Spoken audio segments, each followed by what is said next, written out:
Hello, welcome to your academy. At your academy, we have been dealing with the general prologue by Geoffrey Chaucer. We have dealt with quite a number of characters or portraits from the general prologue. You can check out this. Link. It will take you to the playlist section of the general prologue, and from there you can watch any lecture that you want on any of the portraits from the general prologue. Today, in this lecture, we will deal with the portrait of Cook.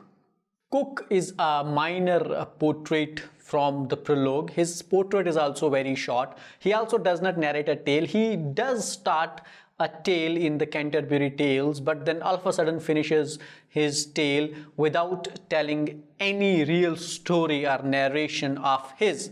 So let's go through and take a look at how does the cook appear to Geoffrey Chaucer. A cook they had with them just for nonce to boil the chickens with the marrow bones.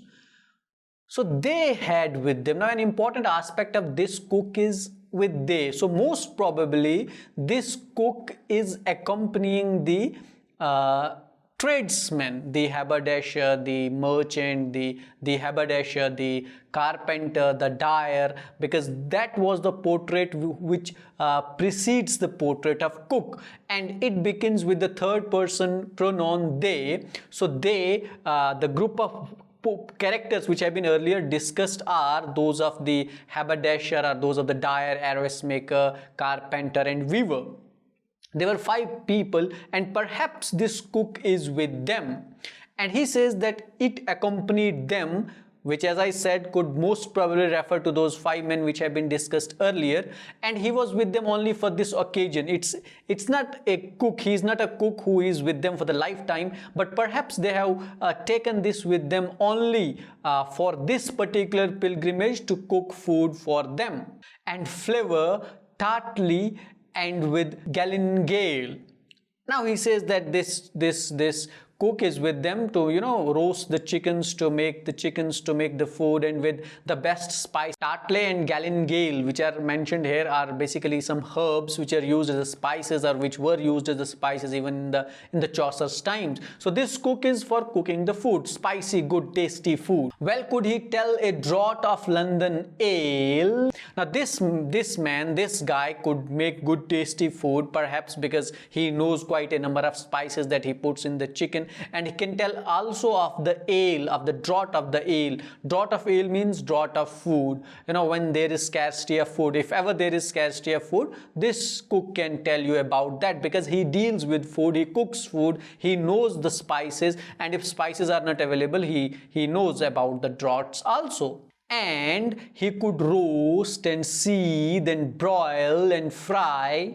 Now he has used these 3 words, roast, seethe and boil, which actually means boiling, which actually means cooking. So he can cook, he can fry, he can seethe, he can boil, he can do everything that you wish from this, which means that he could make good food, he can make roasted food, he can make soup, he can make sauce, he can make anything. The cook seemed to be skilled. And make a good thick soap and bake a pie. As I said, he can make good soup, and he can also bake pie. Now pie, this is an image of the pie that you are seeing. This is a kind of food or bread that was made in Chaucer's time, and he was skilled in that also. But very ill it was, it seemed to me. But whatever he cooked, particularly the pie that he is referring to, he says that it was not well cooked. Perhaps he did not know how to cook a good pie, but it didn't seem to me very good, very pleasing. It was ill made, it was ill cooked.